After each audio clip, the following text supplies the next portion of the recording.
sekufikile ke manje-ke ukuthi enene lelicala liqulwe uzoqala leli uyalivuma okanye icala leli uyaliphika?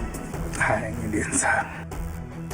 Umtyholwa kwityala lokubulawa ngokungenalusini kukaLikhona Fose beneminyaka eli-14 ubudala uthi kukho ubungqina obubonisa ukuba ayinguye umrhanelwa kweli tyala. They have been informed on the 11th hour that they are not going to receive their full salaries. Bazibeke phantsi izixhobo zokusebenza abasebenzi kumasipala waseNkomazi eMpumalanga emva kokuba bexelelwe ngabasemagunyeni ukuba abazokuyifumana yonke imivuzo kule nyanga ngenxa yeengxaki zezimali kulo masipala. Umqeqeshi wamabhokobhoko uRasi Erasmus ulibhengezile iqela lakhe elinabadlali abangama-23 eliza kuthabatha inxaxheba kumdlalo obuhlobo neBarbarians eKapa ngoMgqibelo.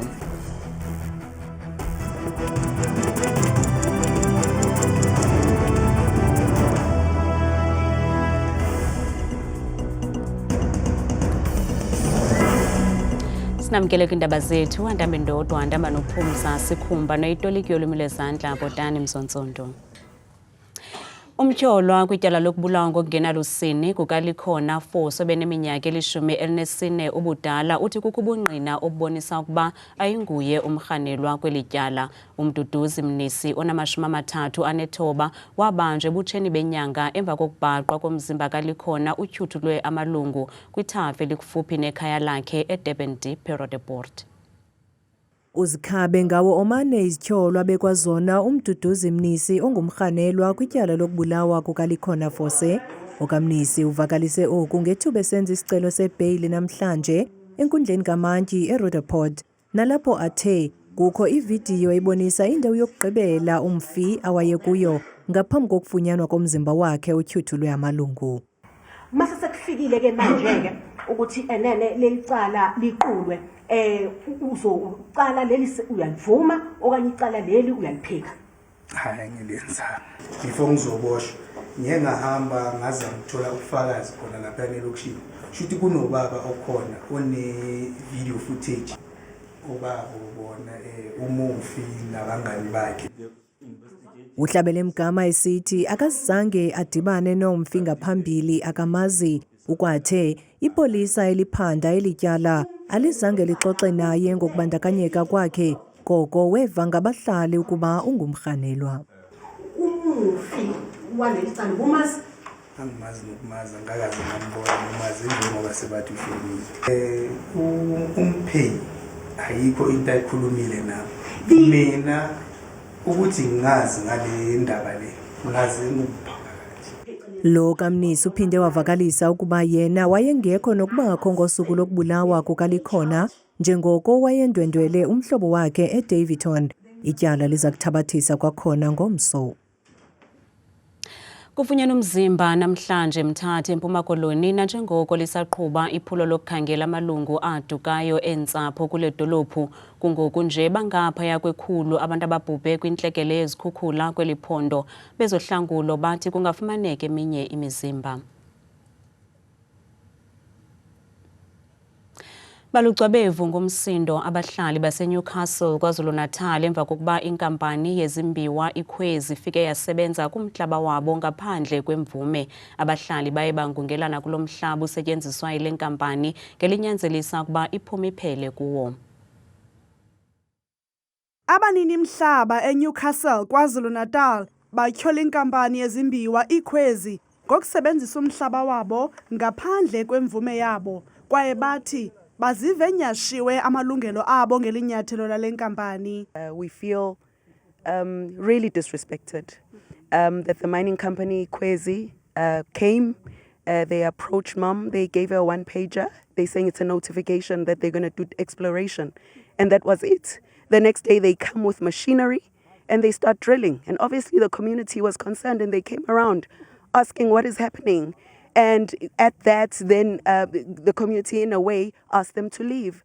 Then the very next day, then they came back together with a security company with guns. Noma singakhuluma nemali asifuni ngoba sisenzele ezinkulu inkinga.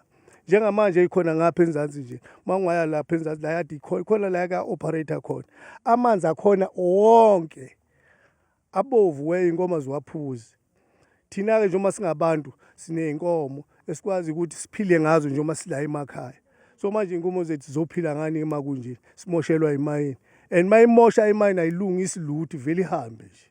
Abahlali bathi ayibonwabisanga kwaphela le nkampani. Asijabulile total ngendlela ebenze ngayo le mayini yasidelela.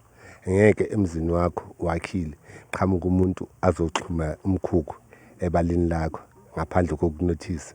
Lento abayenzile kufanele naleyo nto leyo bayadelela bangafike abatshela ngisho no1 community ukuthi bafuna uzovula imayini bafike bazogubha nje ebusuku silele ekseni bangumsindo lento yabo. Manje sicela ukuthi siwabone lawo maphepha la ukuthi ngempela banayo imvumo ukuthi bazosebenza la kodwa bengasitshelanga thina. Inkampani yezimbiwa ikhwezi khange ifumaneke ukuze iphefumle ngethuba sisiza emoyeni. Zilale zintathu ezichaphazelekileyo kule ngxaki yaseNewcastle KwaZulu-Natal. Abasebenzi abayinxalenye yemanyano iSAMU kunye neIMATU baye babeka phansi izixhobo zokusebenza kumasipala iNkomazi eMpumalanga namhlanje okuze emva kokuxelelwa ngamagosa aphezulu kulo masipala kuba abazokuhlawulwa imivuzo yabo epheleleyo kule nyanga ngenxa yoxinzelelo lwezezimali ukanti lo masipala ukwatsala nzima ukuhlawula amatyala. Letisebenzi takumasipala waseNkomazi eMpumalanga tithukuthele futhi tikhathatekile njengoba angeke tiyithole yonke imali ngelilanga lemholo. Masipala uthi akanamali njengoba sekabuke elikhalweni ukuthi aqale umnyakatimali lomusha kule nyanga lelandzelako.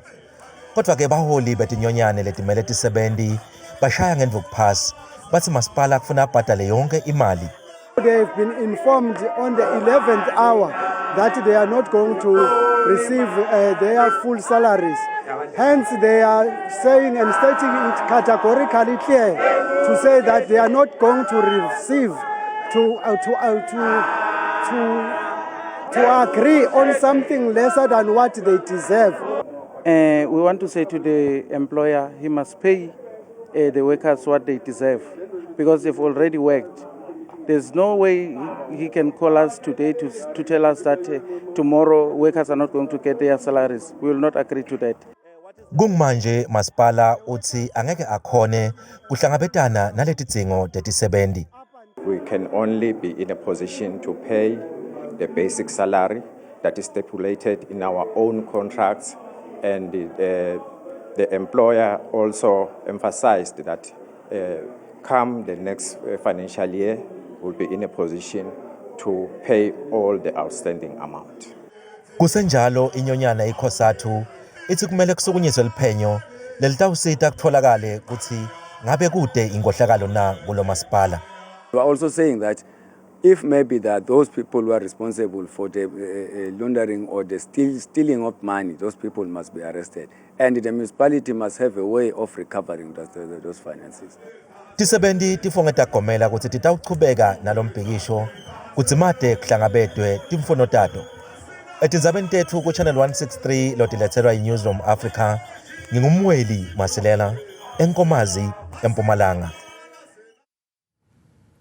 Umphathiswa wombane kweli uGqirha Hosea Ntsuramogopa unqinile kuba iEskom kunye nesixeko saseGauteng sifikelele kwisivumelwano kwimbambano yeminyaka yokuhlawulwa kwetyala nguCity Power kweliziko liphehla umbane. Kungoku nje iCity Power iza kuhlawula uEskom imali engaphaya kwe3 billion zerandi kwaye iliziko liphehla umbane liye lacima inzala kwelityala nebalelwa kwi830 million rands.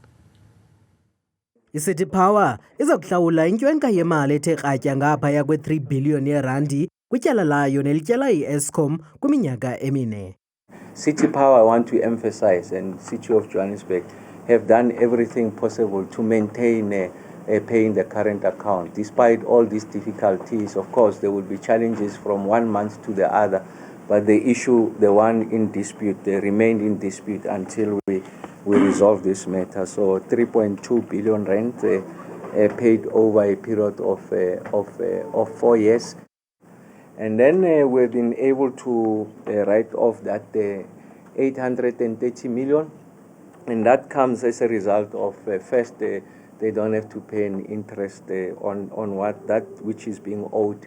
I've made the point that Eskom has considered with regards to the periods of load shedding, the estimations, and also the penalties that have to do with notifiable maximum demand.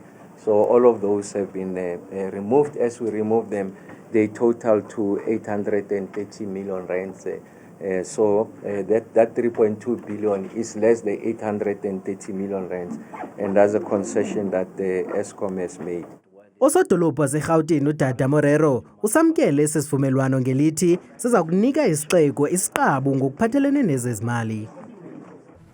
Ivulwe ngokusesikweni inkomfa yolonyulo kazwelonke yeNUM ephawula 18 eBoksburg eGauteng. Le manyano ithi xesha lokuqaphela indima elihambileyo kule minyaka 10 edlulileyo, kananjalo nokujongana ngqo nemingeni ethwaxa amacandelo aliqela abasebenzi abangaphansi kwayo. Izikhwebule kwezinye zezigqibe ezathatyathwa yi-ANC emva konyulo likazwelonke kunyaka uphelileyo, imanyano yabasebenzi besinyithi NUM. Le manyano ishukuxa imiba edlumzi namhlanje xa bekuvulwa inkomfa entsuku ntathu. The ANC of today is not the ANC of 1994. It's not. Now, that's been said, we need to critique our own ANC. INUM ithi ANC kuza kufuneka izinike ithuba lokuqwalasela ubudlelwane nabo namaqela athile kurhulumente wobumbano. The GNU, it was convenient for the ANC to go to DA, Freedom Front, and those organizations, by their nature, they are our class enemy.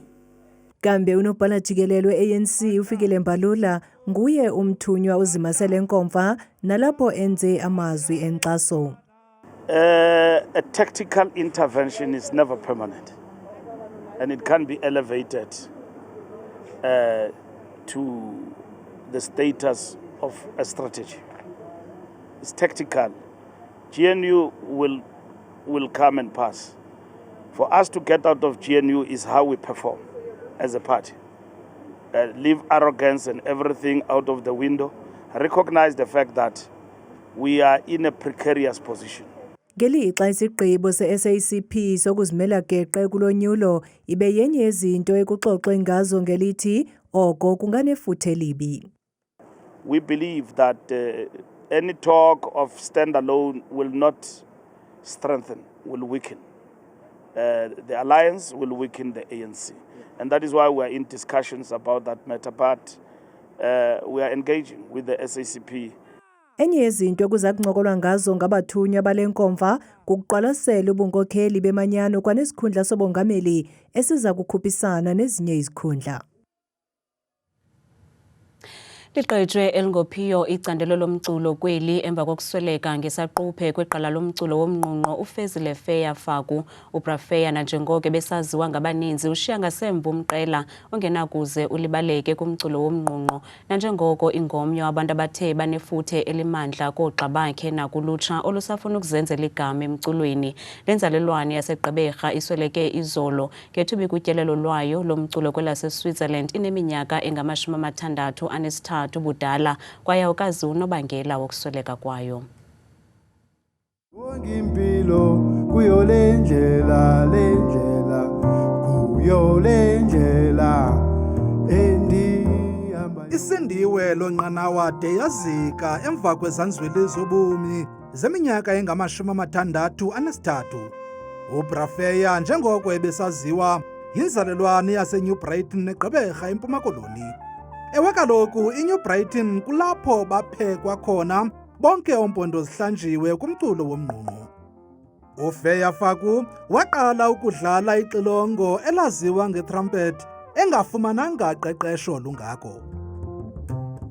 This thing about jazz, my sister who's late, she was a teacher by profession, and between her and her husband they used to collect like records, like jazz records from abroad, and local stuff as well, you know. And that's when I got into music. Ngomnyaka ka-1988 uFeyafaku wabhalisa njengomfundi womculo kwidyunivesithi yaseNatal. Ze ngo-1992 wafumana idiploma yakhe kwizifundo zomculo womnqunqu. uBrafeya ugudlene imihlana ebolekisana ngeqonga neenqwela ezaziwayo kumculo womnqunqu esingabalula kuzo uWinston Mankunku Ngozi, uThandi Klassen, uPet Machikiza, uZimngqawana, uHugh Masekela noBani Richabane, nabanye ke ekungasa kuphinde kuhlwe xa ndinokubabalula.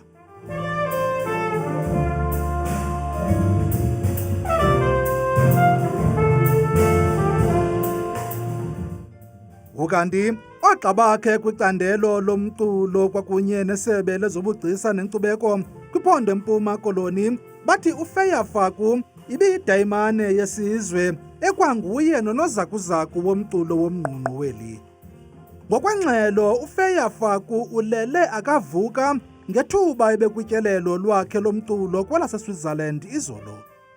Ngenene litshone emini ilanga kwakuvakala esi sithonga. Ihashe lenkumanda lilahlekile, likhalile ixilongo kwelityeli engalivuthelanga ngokwakhe uBrafeya.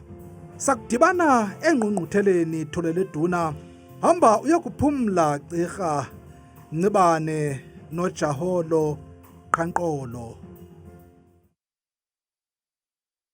Umqeqeshi wamabhokobhoko uRasi Erasmus ubhengezile iqela lakhe linabadlali abangama-23 eliza kuthabatha inxaxheba kumdlalo obuhlobo neBarbarians eKapa ngomgqibelo. uRasi ubize nabadlali abane abaza kudlala okokuqala kweli qela nabaquka iProp Asenathi Nhlabakanye. Amabhokobhoko aza kudlala umdlalo wawo wobuhlobo neBarbarians ngomgqibelo eKapa kumdlalo oyingabulazitawu yemidlalo vavanyo eli-13 eliza kuyidlala eli qela. Bakho ke nabadlali abangabatshakazi kweli qela nabaquka iProp, uAsenathi Nhlabakanye neflanker uVincent Chikuta. Try to get some steady hands in between while bringing some, I wouldn't say young players, but more inexperienced at this level players. uRasi uthi ukuqukwa kwaba badlali batsha kweli qela kuza kumnika ithuba lokuthabatha isigqibo xa eza kuchonga iqela lakhe eliza kudlala umdlalo vavanyo wokuqala neItaly ePitoli ngomhla wesihlanu kule nyanga izayo. A bit of that, and then hopefully next week we can make some good informed decisions on the first Italy test match. Nangona ingumdlalo wobuhlobo lona, kodwa uRasi Erasmus uthi baza kudlala ngokuzimisela okukhulu ngelilungiselela isizini. Nanzima Zulu noThabile Makhaphela.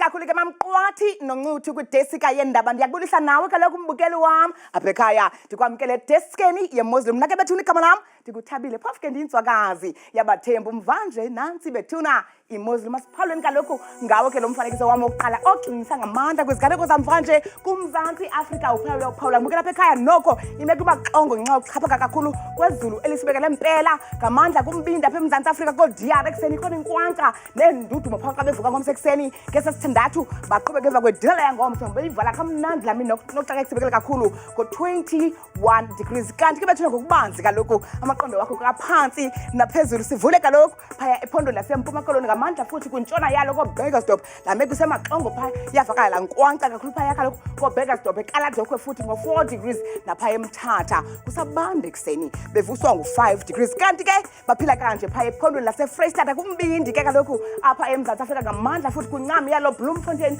kwasekuseni khona engqele phana enkwankca bevuswa nguye futhi lo 3 degrees bethuna masihlawele mgama kwakhona ngokubanzi phaya ephondweni lasentshonalanga ngamandla futhi kwimpuma ephondo namazantsi njengapha kwimpuma e-O2 ekuseni ngo-5 degrees nemvula pha kakhulu eGeorge bevuswa kaloku futhi kulo 9 degrees bethule baphila ngolu hlobo kwakhona pha ephondweni laseNorthern Cape ngamandla futhi kumaxa welo phondo kuRuman ngosekuseni futhi qaba ngamafu phaya ngesithandathu esifana nqwa ke phofu lapha koKimberley neziphaluka bevuswa kuseni futhi kuye lo 6 degrees bethula kuncebe kokubanzi pha ephondweni laseNorthwest ngamandla futhi kwincam nombindi phaya komahikeke ekuseni futhi ngo6 degrees lapha eKlerksdorp kuyabanda bevuswa ngo4 degrees sibonga ukubanda futhi mukele ekhaya ephondweni laseGauteng apho sikhweka lo futhi ngawo lo mzuzu amantla nondlunkulu lapho futhi kuseTshwane ekuseni ngala 4 degrees lapha kwincam eJohannesburg kusafana nqwa ngaye futhi lo 4 degrees sinyukeni ngokubanzi bethu lapha ephondweni futhi eliseLimpopo ngamandla kwimpuma elaphondo ePhalaburwa ekuseni ngo7 degrees lapha kwincam njengapha lokho Pulukwane nengileze kufupha emva kodilala futhi beyivala lamini ngo25 degrees basehleli ngokubanzi futhi pha ephondweni laseMpumalanga ngamandla futhi kwintshona yalo nencam ebalahleni ekuseni futhi ngo5 degrees lapha eMbombela bayivala lamini futhi ngaso kaloku eso siphoso bethu ekhaya vumani man ndivale ndisonge phaya kaloku kwaZulu Natal ngamandla futhi amazantsi walaphondo Kokstad imeke maqongo phaya ekuseni ngo3 degrees lapha koPietermaritzburg emva kwedilala beyivala ngo28 degrees mna ndikuthanda kangaka xesha lami yole.